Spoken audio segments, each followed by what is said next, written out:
Hello, everyone, and welcome to the Women's White Collar Defense Association's webinar, From the Government to the Defense Bar, Stories of Career Transition and Choice. My name is Michelle Shapiro. I am a Global Vice Chair of the WWCDA and a white collar partner at Arent Fox Schiff in Boston and New York. Before we dive into our panel, I'd like to say just a few words about the WWCDA for any of you who may not already be familiar with us. As the name suggests, we are an organization for women attorneys and other professionals who specialize in the field of white-collar criminal defense. We were founded 25 years ago to address the lack of women in the field, and this year we launched our 50th chapter. We now have over 4,000 members around the world. We have a wide variety of initiatives to promote diversity and to help our members connect, collaborate, learn, and advance their careers. We are a nonprofit organization. We don't charge dues, but we do rely on the generous support of our many sponsors. Today's program is being moderated by Lauren Drake, a legal recruiter and partner at the legal search firm Macrae, one of our amazing diamond sponsors. Thank you, Macrae. The goal of today's program is not to try to convince any of you to leave public service behind and join us on the other side. We are very grateful for your service, and frankly, we wouldn't be here without you. But we recognize that those of you in public service often enter private practice and vice versa. Many of our members were in your shoes not so long ago, and we thought you might benefit from hearing from some of them about their journeys and about how the WWCDA has helped them acclimate to private practice. This program is being recorded and will be available for subsequent viewing through our website, wwcda.org. Without further ado, I will turn it over to moderator Lauren Drake, who will introduce herself and our panelists. Thank you all again for joining. Take it away, Lauren. My name is Lauren Drake. As Michelle explained, I'm a partner with Macrae. We are a legal recruiting firm with offices in New York, Washington, D.C., London, and San Francisco. We focus exclusively on law firm partner recruiting, but a significant portion of our work, particularly out of our D.C. office, focuses on assisting senior government attorneys who are transitioning to private practice. So I am excited to speak to three women today who have done exactly that.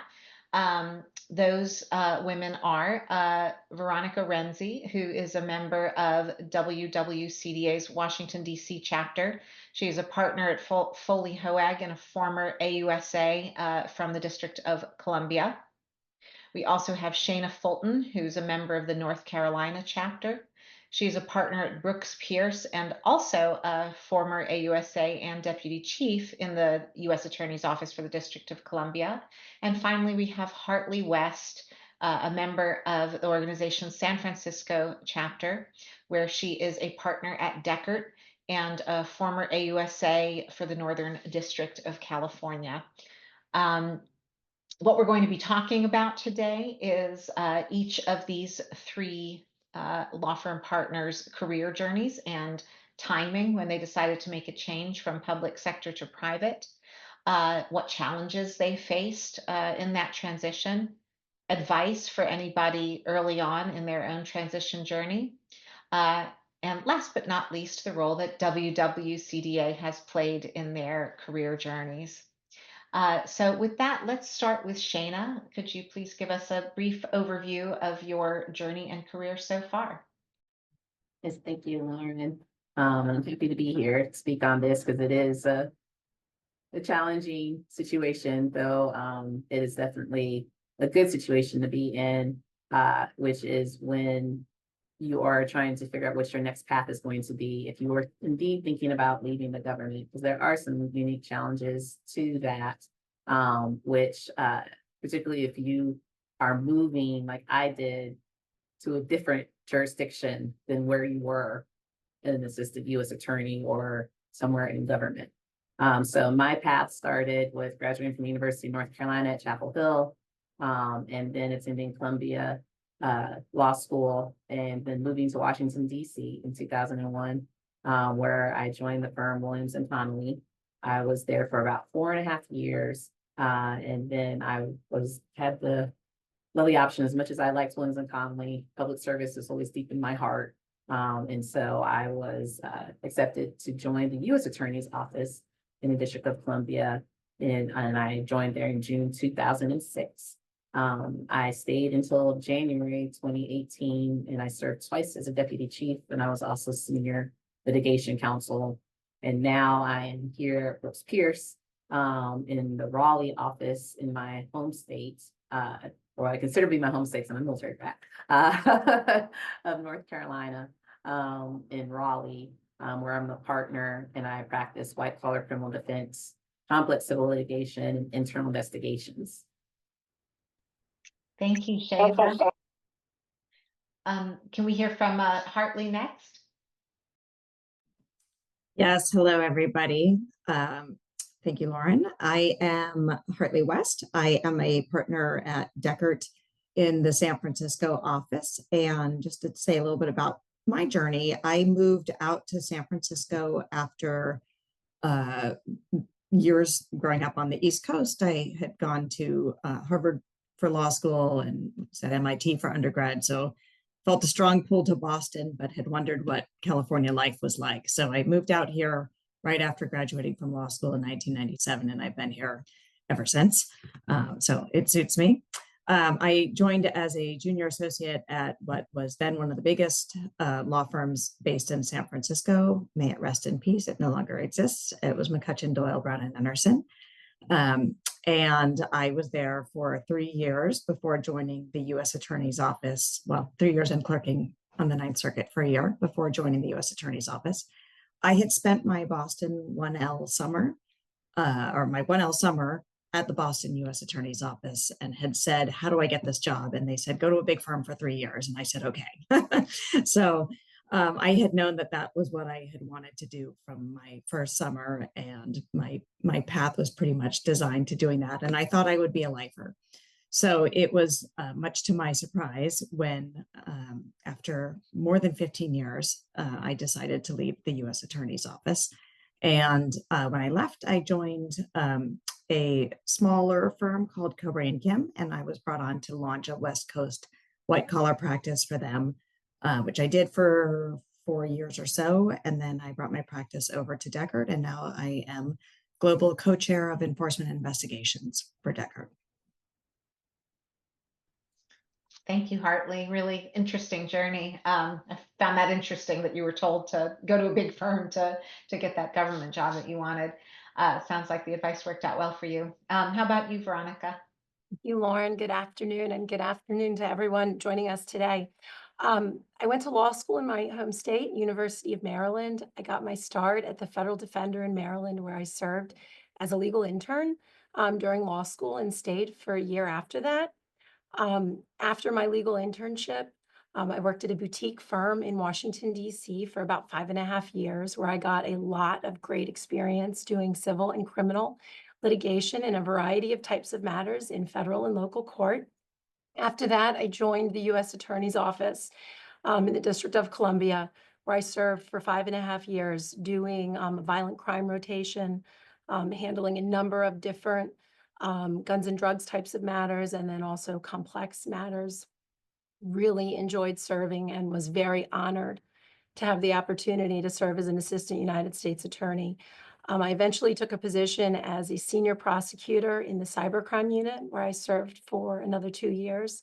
And after about 5.5 years total, I joined Foley Hoag as a partner in our white collar group out of the Washington, D.C. office. Thank you. Next thing is we're going to talk about particular challenges you faced. And I know that when my colleagues and I are speaking to candidates who are considering transitioning, one thing that we hear frequently is how much people in government just love their jobs. And so, I just want to acknowledge that everyone that I talk to about potentially transitioning, states, what an honor it's been to serve. And I know that can be one of the challenges is leaving that behind, something that you've had such a wonderful experience with, but, and we're going to talk about that now, actually, in terms of how did you decide it was the right time to make a change, before we get to the challenges, the timing, I think, plays into what I was just talking about. So, Shana, what about you? When did you decide it was the right time to make that change? Well, it came to a point, it's great, and I definitely love being a prosecutor, and serving my community, particularly the community that I lived in. There came a point in time where I wanted to have a larger impact, and have a voice in more things, and that is limited if you work for the federal government. So that was one of the factors for me, is I had grown an expertise in certain subject matters and policy issues that affected the courts, particularly as a deputy chief, that affected the judicial system. But in order to do certain things related to that, there's some rules around that with the government. Good rules there for a good reason, but it was a little constraining for me. Add on top of that, my family was expanding. And so I knew that my heart was always back in my home state. My heart is also in Washington, D.C. But in terms of being able to have an impact, and also to raise my children, and I was a military brat again, so very varied experiences. And I think some people didn't move around a whole lot when they were a kid, but ultimately North Carolina was where I felt that was a place where I wanted to raise my children as well. And my family is here. And so I decided it was indeed time to move, and not just to move locations, but also time for me, at least as an attorney, to lead the federal government, in order to serve what I believe also is the ultimate good of justice. And so that's kind of what I was looking for when I left, was opportunities to use my skill set and my expertise, and still feel like I'm contributing to the justice system, even if I'm not doing it via being at a U.S. Attorney's Office and via being Washington, D.C., while also trying to strike, I don't think balance is the right one when we call use the word integration, but also having a family while also trying to pursue those professional goals. Thank you. How about you, Hartley, in terms of timing? When did it feel right to you to move back to the private sector?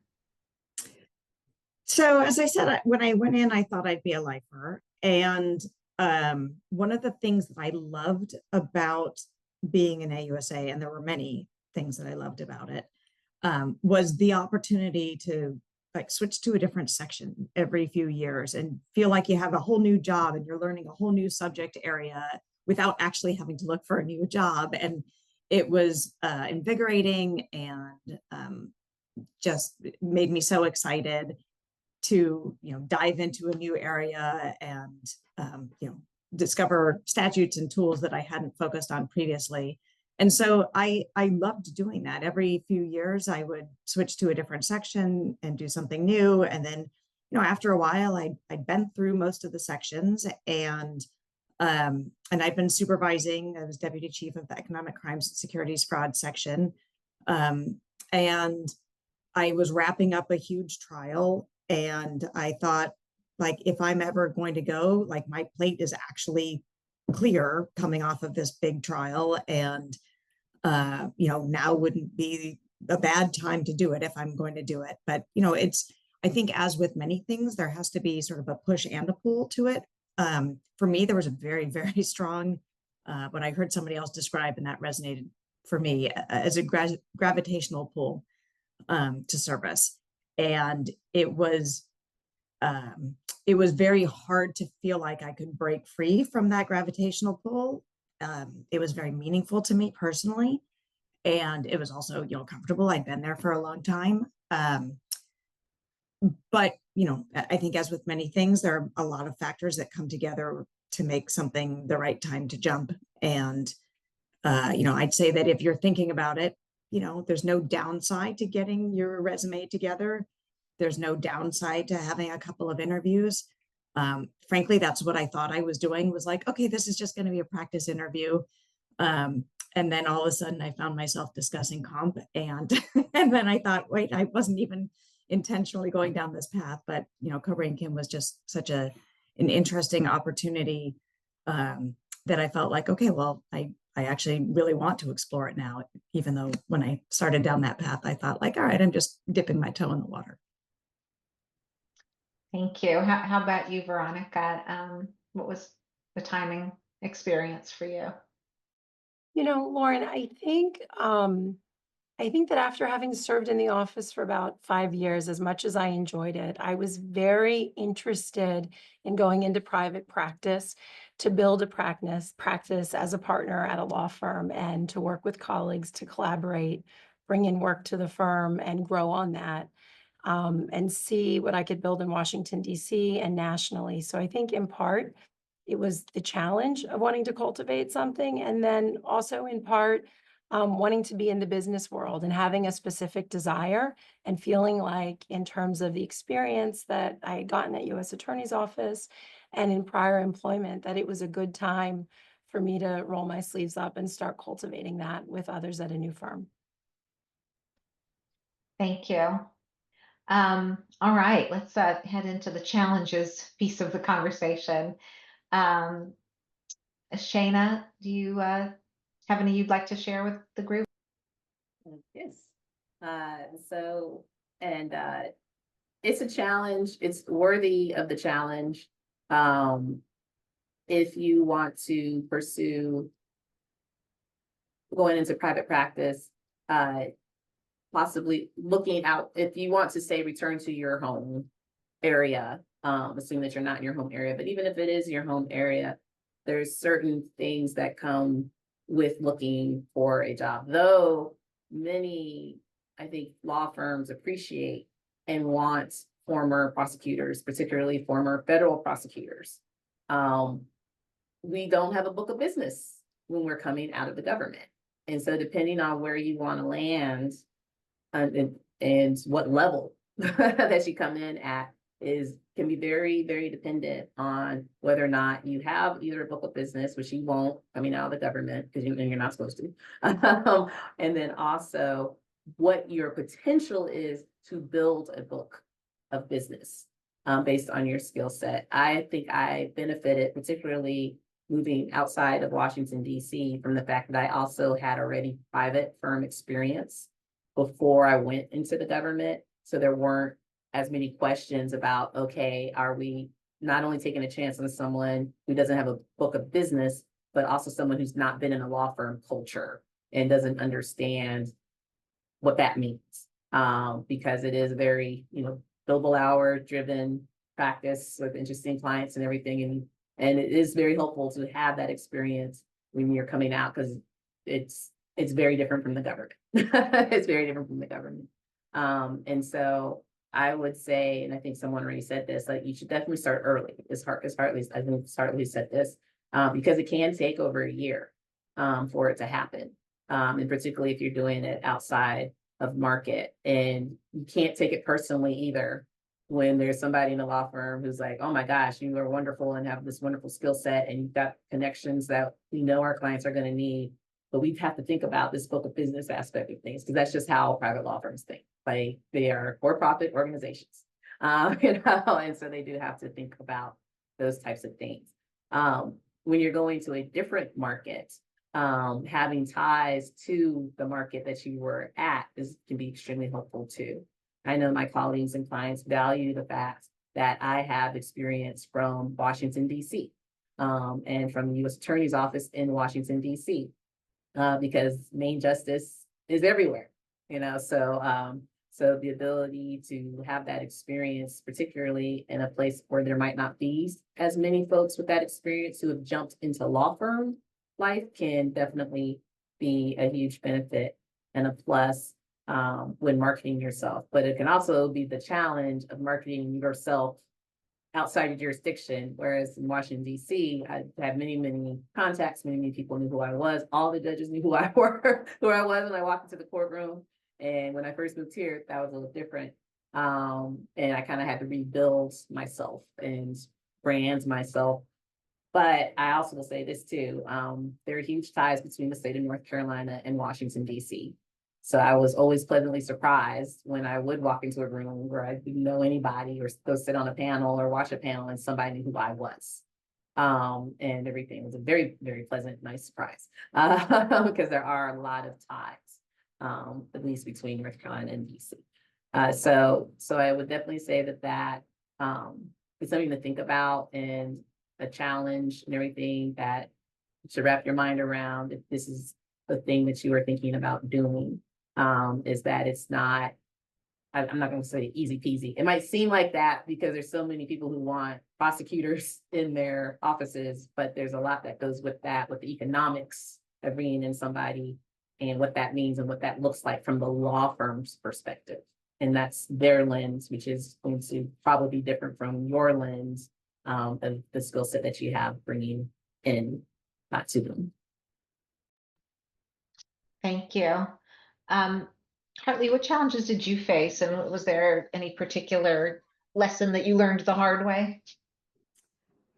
Well, I'd say that I was saved from learning it the hard way because I had wonderful mentors. But one that I think of was right when I rejoined private practice. I was fortunate to have, my first client come in within a couple of days of joining private practice.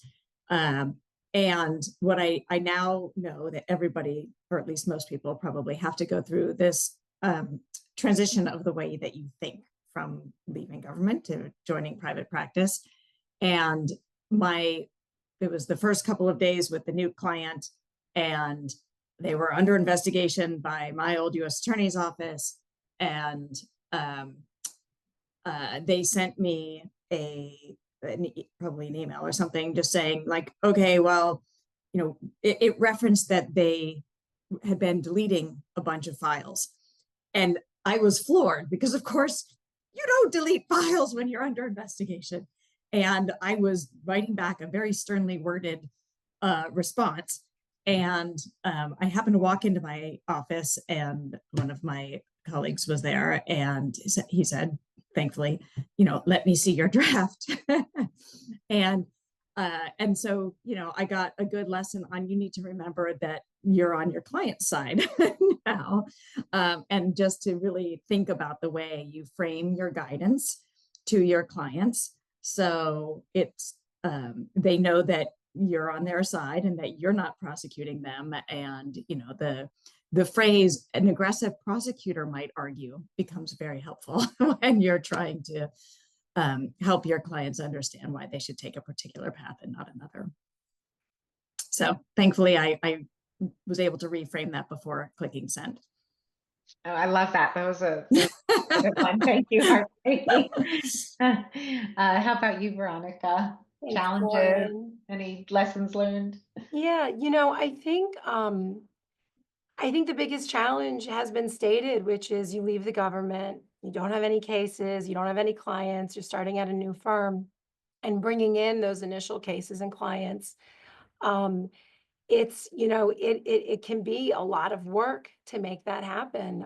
The advice that I can give about how to make it happen is, number one, to have a plan, to put a lot of thought into your plan. It has a lot to do, in my view, with market analysis.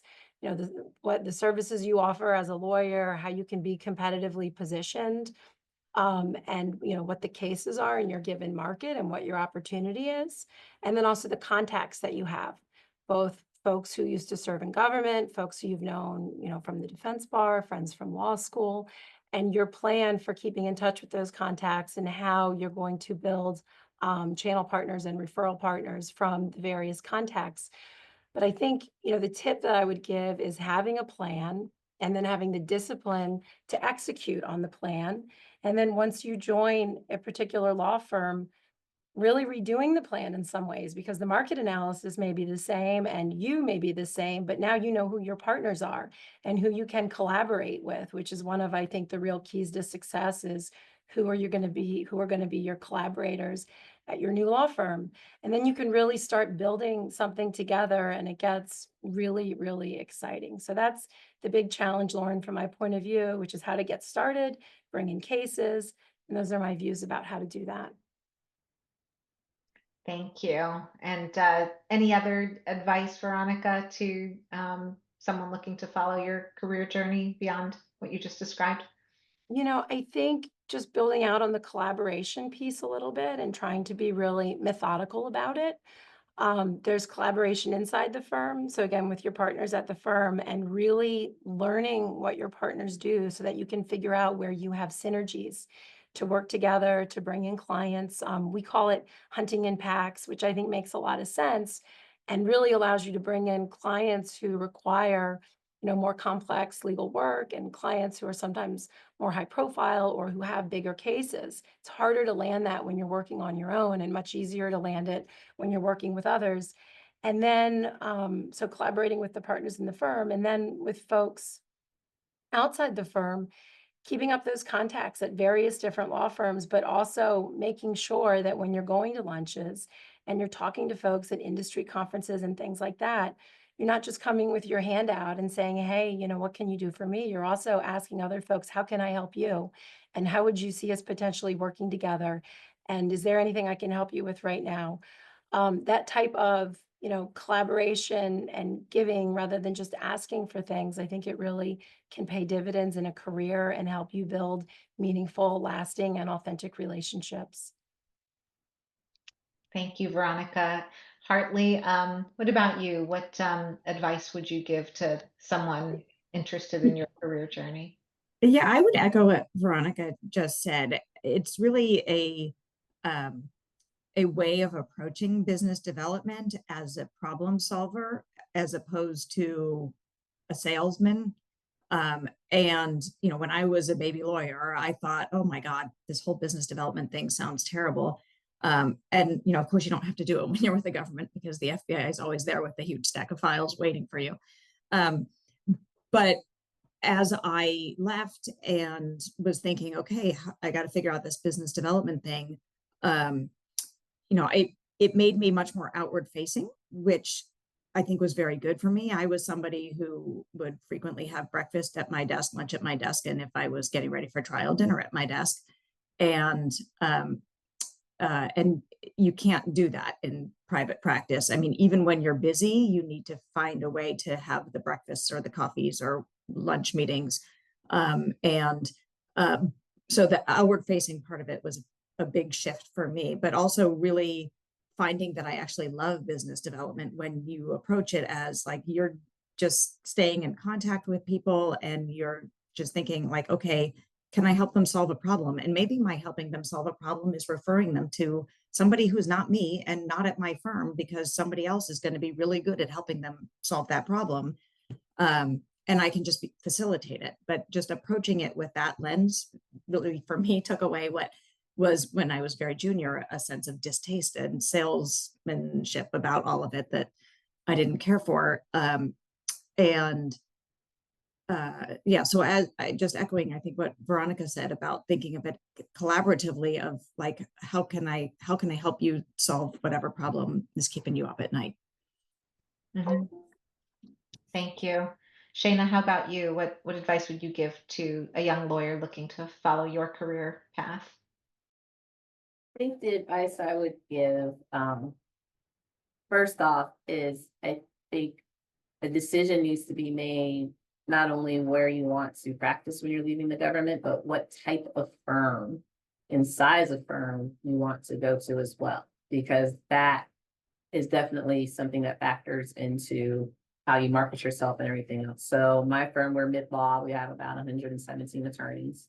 And we do stuff nationally, and we also do a ton of stuff in North Carolina. And mid-law is different from big law. And it's different from small law. So I'll call it too. So you're kind of in this in-between zone, you know, so you could end up working with some very sophisticated clients on some very high-end white collar matters. Or you could end up being local counsel with a big law firm who has to deal with the U.S. Attorney's Office in that particular district that you're in, and that set of judges, which, you know, is another great way of partnering with others and a way that you market yourself as well. But then also, if you're in a firm that doesn't have things as compartmentalized, that's something to think about too. So if you go, you know, into a law firm where you're expected to, like, this is your niche, you know, this is exactly, you know, what you do. You do criminal law, you do white collar, but this is the particular issue that you specialize in white collar, like whether it's False Claims Act work, you know, whether it's cyber and data security, whatever it is, when it comes to mid-law, it's kind of, again, wide open, you know, and I think this is the case probably with all white collar attorneys everywhere. But you also end up doing civil matters, and internal investigations. And in fact, one of the things I love about being in mid-law is I get a mix. I get a huge mix. So I have some civil cases that have absolutely nothing to do with white collar. However, I have a great skill set of going to trial in federal courts. And so that spills over. Many civil attorneys do not have courtroom trial experience. And so if you are a federal prosecutor, you're going to have it in spades, you know. It's just a different set of rules. So federal rules of criminal procedure, it's federal rules of civil procedure, which aren't that different per se. So that's another way of marketing yourself. And I think a lot of white collar attorneys end up doing also a lot of complex civil work. And so if you are going to market yourself and build your brand, you know, that's something that you should also think about, is how your criminal skills can also go to the civil side as well. And in fact, a lot of the matters I have, which I love dearly, particularly with my internal investigations, are when they're a blend. And then that also gets to collaborating with your colleagues. So like I do a lot of work with some of our folks in education, environmental, and everything else, particularly on an internal investigation where it's a heavy regulated area, because you may be thinking about things from a civil perspective or a regulatory perspective, and they need someone also who has the criminal perspective, or frankly has all three. And that's unique, you know, and I think that's something where we have an advantage, being former federal prosecutors, that we can see things that way, you know, versus some of our other colleagues. And that skill set is looked for from our colleagues in order to have that perspective. So if someone's being deposed, but they might have a Fifth Amendment problem because there's a criminal investigation stirring somewhere about, or potentially, you know, we might be the right people for that case, even though it's technically a civil case. Thank you. We are getting a couple of questions from the audience. So just a reminder that people can put questions in the chat and we will address them at the end. But before we do that, I did want to ask each of the speakers how they've leveraged the WWCDA throughout their careers. So let's go back to Veronica and see what she has to say on the topic. There we go. So Lauren, I can still remember my first WWCDA event that I attended. It would have been the end of 2000. Actually, it would have been maybe the spring of 2018. And I remember the event. It was a small event in Washington, D.C. There were a number of women practicing white collar, various firms, some who I'd known for a number of years and some who were brand new to me and I had just met. And I remember, number one, the excitement in the room. And I also remember the words of the speaker, which was that next time you had a case to refer, consider, before you decide who to refer it to, consider 3 women who you know and consider referring it to one of them.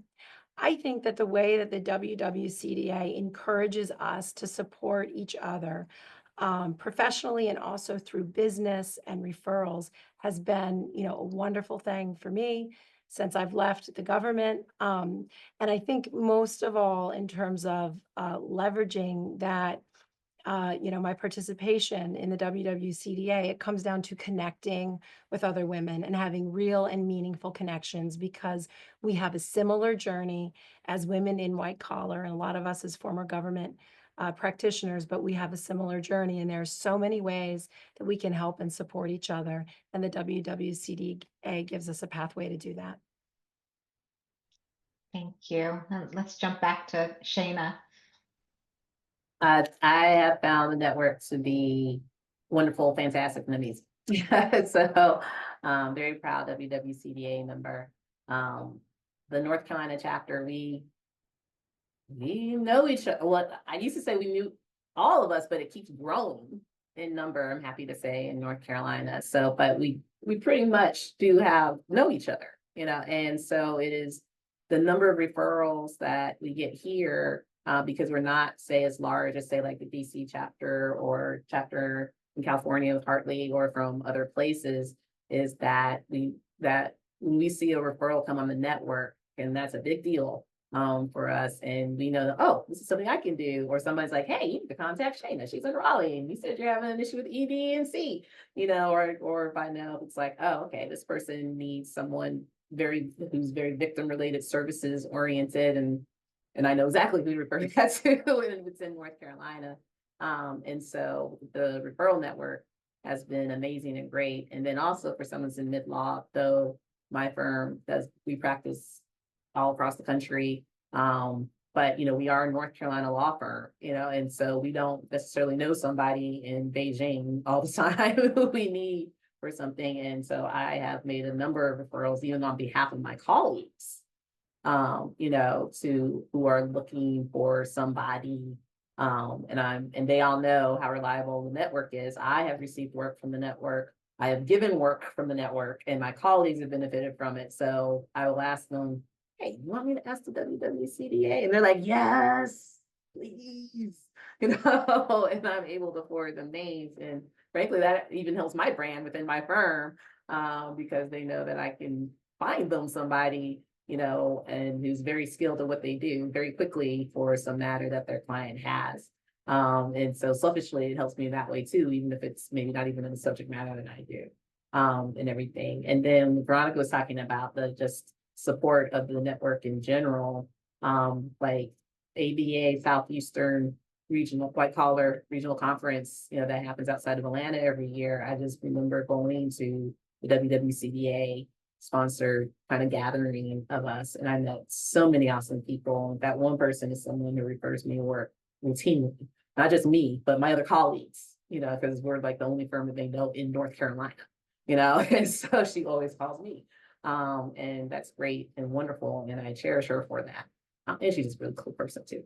But I met her at that event, and so it's very supportive area, business, professionally and personally, with friendships that have come out of the WWCDA.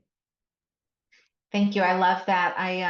The concept of, people at your firm knowing that they can come to you to tap into your WWCDA network for, when they need help with random stuff. I think in so many areas of our lives, it's like you want to reach out to, be it your mom's group, your book group, whatever, that like, I almost sometimes feel sorry for the guys because they don't tend to have like that group that we reach out to for just random stuff. So that's fantastic to hear that people in your firm, the men in your firm, have recognized how useful it can be. Hartley, anything in your experience to add? Yeah, one, just jumping off of what Shana was saying, and I think maybe Shana, this is what you're referring to also, but the referral network through WWCDA is one of the great things about it is when you don't need stuff in the white collar space, you need something totally random. Like one of your colleagues will send a message out to the firm of, does anybody know an estate planning attorney in random city? And I'm like, I can find it in 5 minutes. I can get you multiple referrals in 5 minutes. So that's fantastic. But the other thing that I would say is a great plus from WWCDA is when I joined was now, I left the government in, I guess, spring of 2017. So 7.5 years ago. we didn't have the intranet that we do now that allows us to, to just find people all over so easily. We had a Facebook from the first meeting that I went to, of everybody who attended and what city they were in. And I probably still have it, frankly, but I kept it because I was traveling so much for work that whenever I would go to any city, for whatever reason, I would look in advance, go and look through that and figure out, okay, who are the WWCDA women who are there in that city? I would reach out to them and say, I'm going to be in town. Do you have time to meet for coffee? And I did this, in Hong Kong and Singapore and Korea and, Zurich and, just all over the world, as well as within the US, and have met a number of wonderful women, but also it's just a great way to make those connections. And I've sent referrals out to a number of these women all over the world. And so it's definitely worth doing. I'd say that what was the advice given to me was that should be the first thing you do now that you left the government, is join WWCDA. So I would put that out to anybody else who's thinking of making that switch. Very nice. Before I get to a question from the audience, I didn't give the three of you an opportunity to interact with each other. So did anybody have comments or, responses or questions to anything that you heard from other panelists? Lauren, I want to comment on what Hartley just said about looking up someone in the WWCDA network at the city that you're going to reach out. Number one, I think that's a terrific practice. Number two, that initiative, I think, is one of the absolute mandatory ingredients for going into private practice. If you sit at your desk and wait for cases to come, that may work for some, but I think that would be the small minority. I think that once you get into private practice, you really have to make and deepen connections. And the number one way to do that, I think, is by taking that initiative. And so I think that's awesome to hear you describe the folks who you met in all of those countries, Hartley. Well, and people want to help each other. I think that's something else to keep in mind. When I was going to London, and I messaged a bunch of people in London that I was going to be there. And, there were a couple of people who said, great, well, we need to have a WWCDA meeting soon anyway. We'll set up a breakfast for when you're here. So that way you can meet everyone in the chapter who's available to come. I mean, it was wonderful. And also, I would comment, I think, on something both Hartley and Veronica said about your network.